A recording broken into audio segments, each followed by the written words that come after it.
the workers who've had eye injuries weren't wearing eye protection. Why? Because they just didn't feel it was needed. What can eye protection do for you? Let's take a look. Eye protection. Well, you probably think we're going to show you a lot of graphic, gory eye injuries to motivate you to wear your eye protection. We figure you've seen enough of that. Instead, how about some real information you can use? There are three main reasons eye injuries happen. People aren't aware of the dangers around them. They select the wrong type of protective eyewear, or they don't wear eye protection at all. Your safety officer will survey the hazards in your workplace. They will identify areas or processes that create dust, sparks, chemical splashes, flying fragments, radiant energy, or other eye hazards. And then they will advise and train you in the use of the appropriate eye protection for your task. Usually the person who's performing the job is at the highest risk of being injured. But with eye injuries, you need to look at the bigger picture. Those working around you are at risk too. Perhaps you work around chemicals that could splash, or processes that release hazardous fumes or vapors. Maybe you work with a machine that often creates flying fragments. There are lots of workplace hazards for your eyes. Flying particles from chiseling, coarse grinding, drilling, hammering, metal work, and riveting. Windy or dusty environments, small particles from woodworking, light grinding, sanding, metalworking, spot welding, and mists from paint spraying. Splashing metal from hot metal casting and hot metal baths. Radiant energy and intense heat from sources like welding and cutting, furnace tending, infrared light, and electrical arcing and sparks. But identifying the hazards is not enough. You also need to know what kind of eye or face protection will provide you with the best protection. Many people get eye injuries even when wearing some form of eye protection, because if you're not wearing the right protection for the job, you're not protected. Eye and face protection is divided into two types: primary protectors and secondary protectors. Primary protectors are devices which may be worn alone or with a secondary protector. Secondary protectors must only be worn with a primary device. There are four commonly used types of eye protection. Safety glasses are primary protectors. They're used mostly to protect the eyes from dust and particles.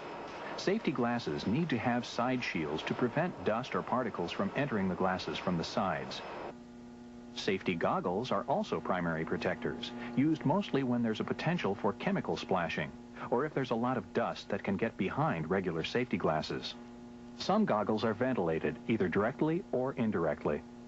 Ventilated goggles are usually cooler and more comfortable to wear.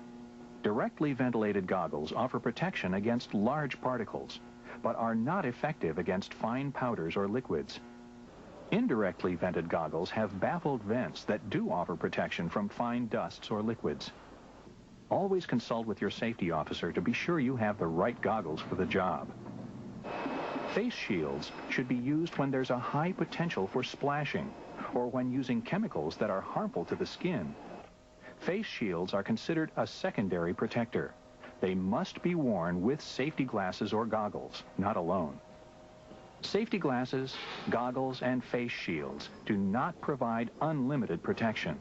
They're certainly not substitutes for machine guards or other engineering controls, but they can provide a lot of protection from unpredictable hazards. When welding or working around molten material or radiant energy, special optical lenses should be used. These lenses filter out the light that can burn your eyes. Welding helmets protect the eyes and face from radiant energy and molten particles. The helmets have filter lenses to limit light and heat to the eye. The filter density requirements change depending on what kind of process is being done. Have any concerns about your eyesight? Have it tested. Examinations provide early detection and treatment of vision disorders. Not only must your eye protection fit well and be comfortable, it needs to be well maintained. Keep your lenses clean and use anti-fogging products if needed. If your eyewear becomes scratched, cracked, or damaged, replace or repair it immediately. If your eyewear is pitted or has suffered significant impact, dispose of it so it won't be worn again. In case of a chemical splash to your eyes, you need to know where the closest eye wash station is to your work area. Immediately flush with water for at least 15 minutes and send for help. If something gets by all that protection and penetrates or cuts the eye, call for help. Do not put direct pressure on the eyeball or attempt to remove the object yourself. This could cause more damage. Remember, wear eye protection whenever hazards exist, on the job or off. You got nothing to lose by wearing it, and everything to lose if you don't. إذا كنت من المتابعين الجدد اشترك الآن في القناة ليصلك الجديد بالضغط على الزر الأحمر أسفل القناة مع تفعيل الجرس، ولا تنسوا دعم المقطع بلايك. شكرا لكم جزيل الشكر.